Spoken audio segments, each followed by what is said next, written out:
রাতের বেলায় এক চোর এক ঘরের মধ্যে ঢুকেছে চুরি করার জন্য। চোর দেখে ওই ঘরের মধ্যে এক বুড়ি মহিলা ঘুমিয়ে আছে। এখন চোরের নড়াচড়ার খসখসানি শব্দ শুনে হঠাৎ করে সেই বুড়ি মহিলার ঘুম ভেঙে গেল। চোর কয়, সর্বনাশ, ধরা বুঝি পড়েই গেলাম, এখন কি করি? এমন সময় সেই বুড়ি মহিলা সেই চোরকে বলল, বাবা, তোমাকে তো দেখে মনে হচ্ছে তুমি খুবই সম্ভ্রান্ত পরিবারের সন্তান, মনে হয় বড় কোনো বিপদে পড়ে এই চুরির পেশাকেই বেছে নিয়েছো। ঠিক আছে, কোনো সমস্যা নাই।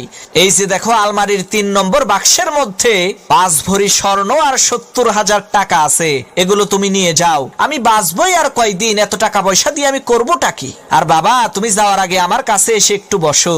আমি একটু আগেই একটা আশ্চর্য ধরনের স্বপ্ন দেখেছি। এই স্বপ্নের মানেটা আমি বুঝতে পারছি না, তুমি একটু বলো তো এই স্বপ্নের মানেটা কি?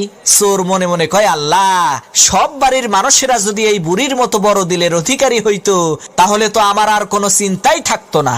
এদিকে সেই বুড়ি মহিলা তার স্বপ্নের কথা সেই চোরকে বলতে আরম্ভ করলো। সে, বাবা, আমি দেখলাম বিশাল বড় একটি মরুভূমির মধ্যে আমি হারিয়ে গেছি।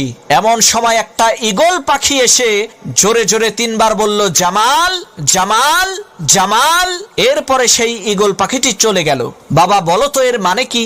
চোর মনে মনে চিন্তা করতে লাগলো, এই স্বপ্নের মানেটা কি হতে পারে? ইতিমধ্যে পাশের রুম থেকে সেই বুড়ি মহিলার একেবারে টকবগে জোয়ান ছেলে জামাল তার নাম জোরে জোরে শুনতে পেয়ে ঘুম থেকে উঠে ঘরের মধ্যে ঢুকে সেই চোরকে ইচ্ছা মতো পিটাতে আরম্ভ করলো। তখন সেই বুড়ি মহিলা বলল, হইছে, এবার থাম, ওর কৃতকর্মের ফলও পাইয়া গেছে। তখন সেই চোর বলল, না ভাই, থাইমো না, আমারে আরো মারো, যাতে ভবিষ্যতে আমার মনে থাকে শালারা আমি একটা চোর, স্বপ্নের ব্যাখ্যা করার কোনো জ্যোতিষী না।